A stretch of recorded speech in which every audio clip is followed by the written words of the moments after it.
Reading from the book of Genesis, chapter 37, the New International Version.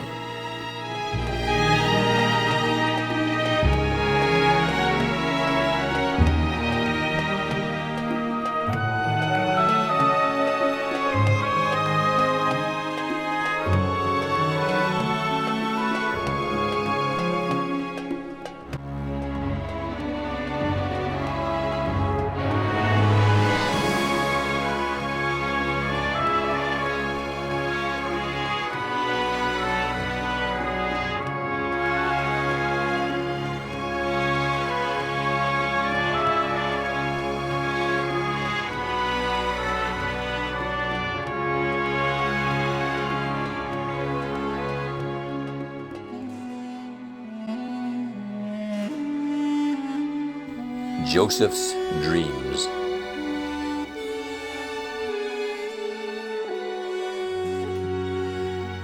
Jacob lived in the land where his father had stayed, the land of Canaan. This is the account of Jacob's family line.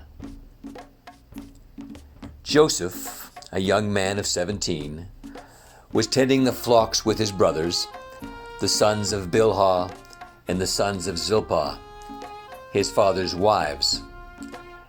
And he brought their father a bad report about them. Now Israel loved Joseph more than any of his other sons, because he had been born to him in his old age.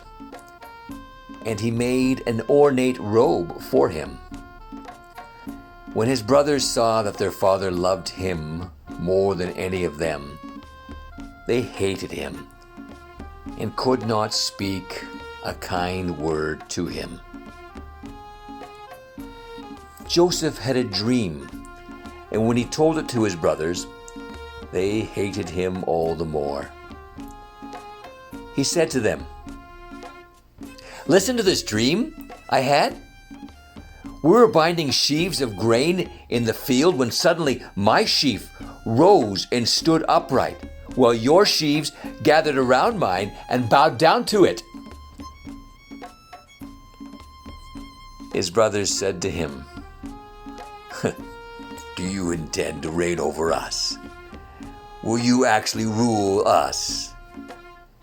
And they hated him all the more because of his dream and what he had said. Then he had another dream, and he told it to his brothers. "Listen," he said, "I had another dream, and this time the sun and moon and 11 stars were bowing down to me."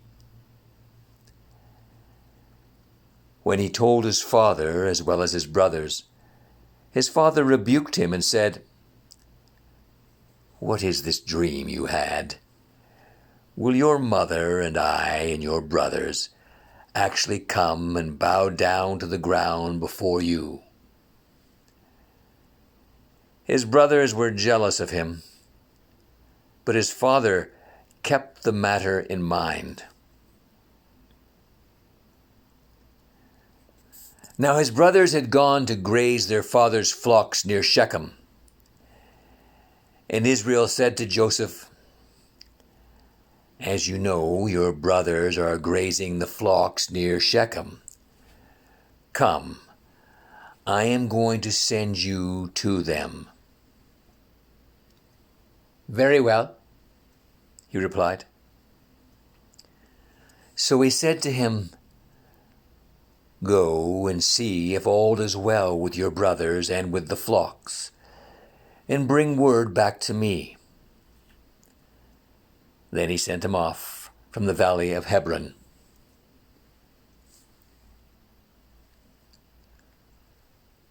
When Joseph arrived at Shechem, a man found him wandering around in the fields and asked him,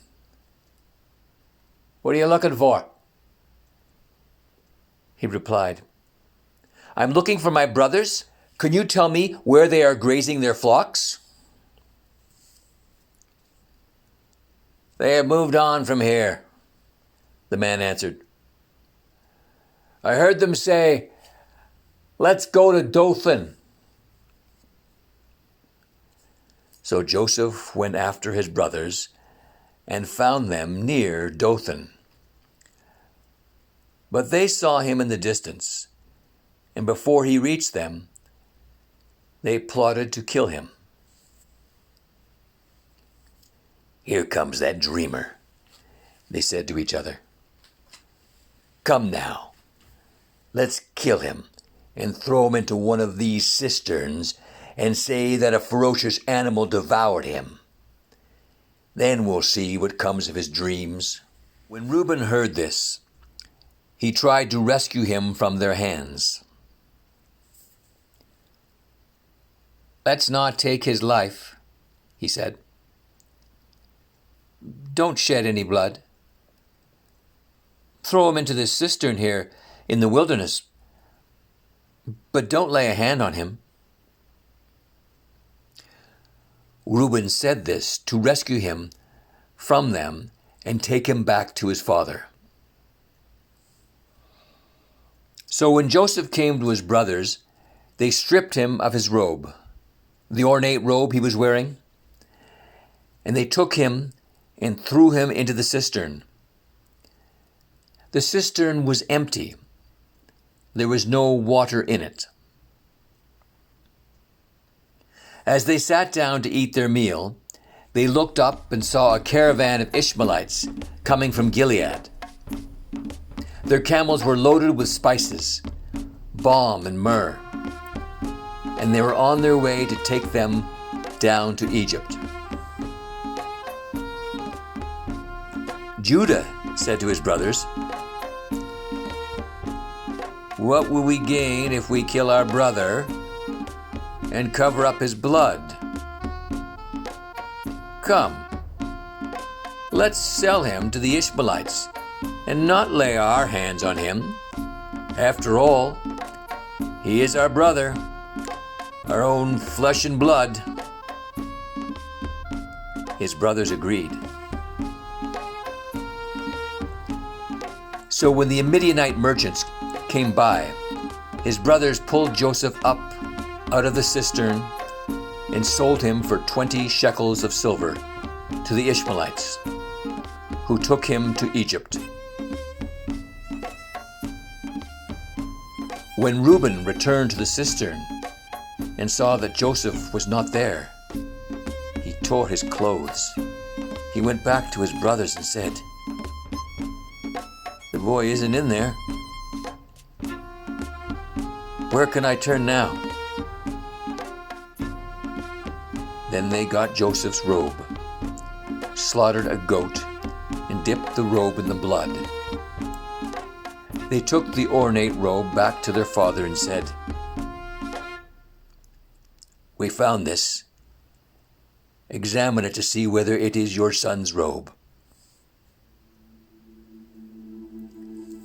He recognized it and said, "It is my son's robe.